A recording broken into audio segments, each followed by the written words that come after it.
just had Lord Monckton on for the entire first hour.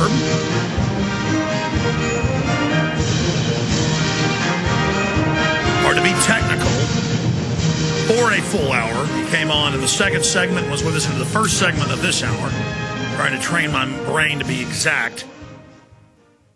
And so with us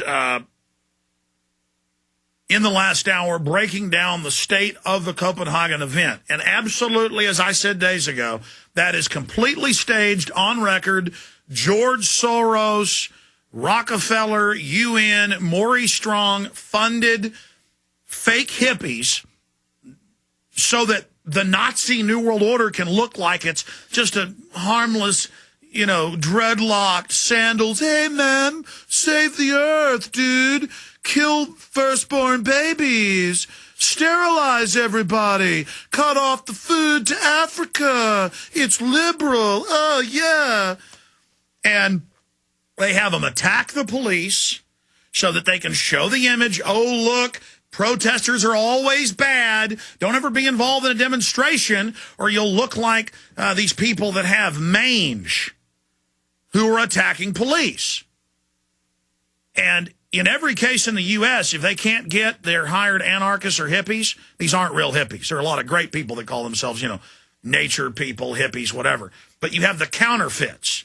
And a lot of them are well-meaning idiots who buy into the propaganda at university, or they're openly funded by a foundation and believe what they're doing. But a lot of them, the beatnik types that are over them, they'll walk right over at many events and just threaten me and go, of course we work for the globalists, and we're taking over, and I'm going to get your money. I mean, they are just criminals. And they're into manipulating people, and they're into the corruption, and they're into working for the big bankers. It's just all a giant joke to them. And if they can't get groups of them in place, they just have cops dress up like anarchists in Canada, in the U.S., in Italy, in Greece. This is all in the last year and a half. Every major Western country has been caught with federal and local police dressing up like protesters and attacking police.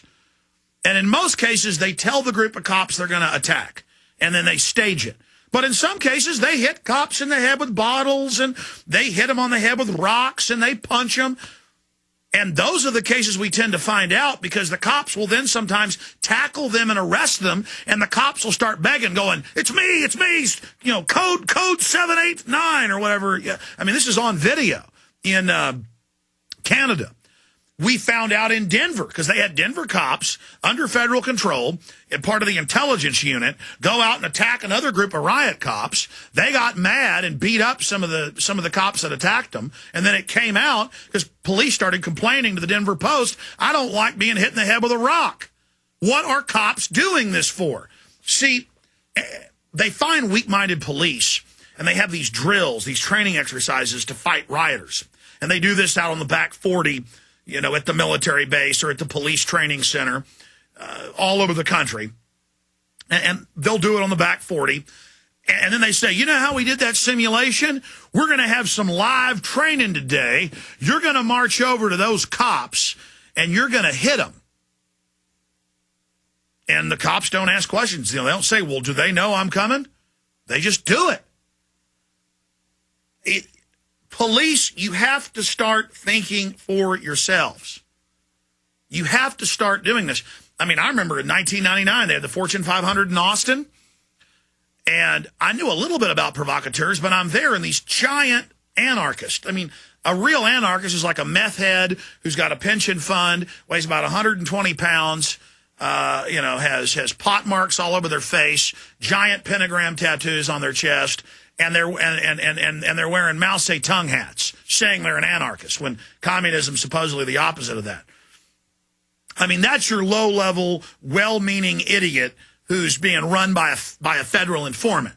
And I've always warned people about this, and it just came out. Big federal informant setting up anarchists locally and trying to get them to firebomb, basically, our organization that we're involved with, Brave New Books. But luckily that was exposed. But now there's all sorts of other connections to the firebombing of the capital of the governor's mansion, and a murder of a Palestinian activist who was gutted and tortured to death. And I mean, these people mean business that we're dealing with here. It's a bunch of Trotskyites basically running around. And because they're just revolutionaries. They're not fascists. They're not communists. They're bank robbers. And they mean business. And they want to bring this country down. Because if you run government, you're the king. And that's who works for these big banks. And the military doesn't have a clue what's going on. I mean, people better get the larger game plan down. You better figure out their tricks. Because once you know their playbook, it's like, why didn't I see this before? Why wasn't this completely obvious? Now, we got guests coming up from Copenhagen with continual reporting. We've had mainline reporters on, alternative media. We've had members of the House of Lords on. We've had congressmen on about Copenhagen. We've got two New American JBS reporters coming on who are really passe now. Talk about passe. I'm becoming a bit passe. You know, there was that shocking undergroundness of Alex Jones is talking about the New World Order, global banks using carbon taxes. 10 years ago, I was warning people because we had UN documents. And wow, you can only get it from Alex Jones or only get it from the New American. Now it's just, yeah, we're setting up a global government. What's wrong with that? So the globalists are attempting to just throw it out there like it's no big deal and act like global government's a good thing. This is even if you're for global government, this is dictatorial, unelected, and criminal, run by private interest. No one should be for this. But they kind of get the hippies and leftists to be like, it's like Star Trek. You know, the Planetary Federation. We're going to help everyone. Yeah. Cutting the food off to the third world. That's really going to help people. And so just as a lot of conservatives woke up that Bush wasn't a good guy, liberals are going to have to wake up that their wing of the New World Order, it's a winged creature, bird of prey, chewing freedom's eyes out. You're going to have to wake up that you've been conned and that you've been defrauded and that you're supporting a Hitlerian eugenics agenda. So what I'm going to do is open the phones up. Specifically, did you see the global warming special with Jesse Ventura last night? Groundbreaking. Talking about world government, New World Order, population reduction, planetary taxes run by criminals like Maurice Strong. Showing the UN openly announcing they want a one world currency and to get rid of the U.S. currency. I mean, this was better than the 9/11 special, better than the HARP special. I mean, those were entertaining, interesting, important. The 9/11 was groundbreaking, getting into the inside job and the FBI hiding the flight recorders and the data recorders that were found at Ground Zero. Extremely powerful. But, I mean, this 9/11 special, this 1 hour special, and I consulted on them all. I love all the episodes.